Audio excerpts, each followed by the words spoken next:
ಈ ಪ್ರಶ್ನೆಗಳಿಗೆ 2 ರಿಂದ 4 ವಾಕ್ಯಗಳಲ್ಲಿ ಉತ್ತರಿಸಿ ಅಥವಾ ಅಂಶಗಳಲ್ಲಿ ಉತ್ತರಿಸಿ ಅಂತ ಕೇಳಿದ್ದಾರೆ ಮಕ್ಕಳು. ಓಕೆ. 17ನೇ ಪ್ರಶ್ನೆ, ಪ್ರವಾಹ ನಿಯಂತ್ರಣ ಕ್ರಮಗಳನ್ನು ತಿಳಿಸಿ.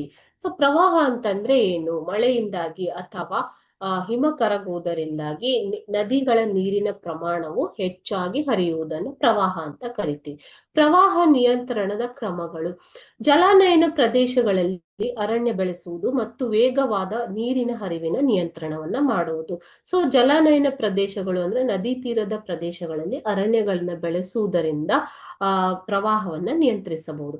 ಎರಡನೇದಾಗಿ, ಅಣೆಕಟ್ಟುಗಳನ್ನು ನಿರ್ಮಿಸಿ ಜಲಾಶಯಗಳಲ್ಲಿ ನೀರನ್ನು ಸಂಗ್ರಹಿಸಿ ನೀರಿನ ಪ್ರಮಾಣವನ್ನ ಕಡಿಮೆ ಮಾಡುವುದು. ಓಕೆ.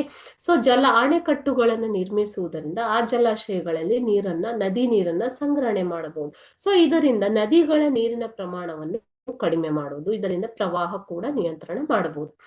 ಮೂರನೇದಾಗಿ, ಈ ಸಂಗ್ರಹಿಸಿದ ನೀರನ್ನು ನೀರಾವರಿ ಮುಂತಾದ ಉದ್ದೇಶಗಳಿಗಾಗಿ ಬಳಕೆ ಮಾಡಬಹುದು.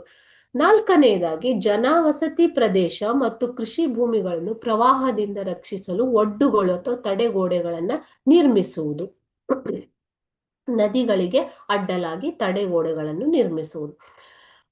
ಕೊನೆಯದಾಗಿ, ಪ್ರವಾಹಗಳ ಮುನ್ಸೂಚನೆ, ಪ್ರವಾಹ ಬರುವ ಬಗ್ಗೆ ಮುನ್ಸೂಚನೆ ಮತ್ತು ಸಕಾಲಿಕ ಮುನ್ನೆಚ್ಚರಿಕೆ ಕ್ರಮವನ್ನು ನೀಡುವುದರಿಂದ ಪ್ರವಾಹಗಳನ್ನ ನಿಯಂತ್ರಿಸಬಹುದು ಅಥವಾ ಪ್ರವಾಹದಿಂದ ಆಗುವ ಹಾನಿಯನ್ನ ನಿಯಂತ್ರಣ ಮಾಡಬಹುದು.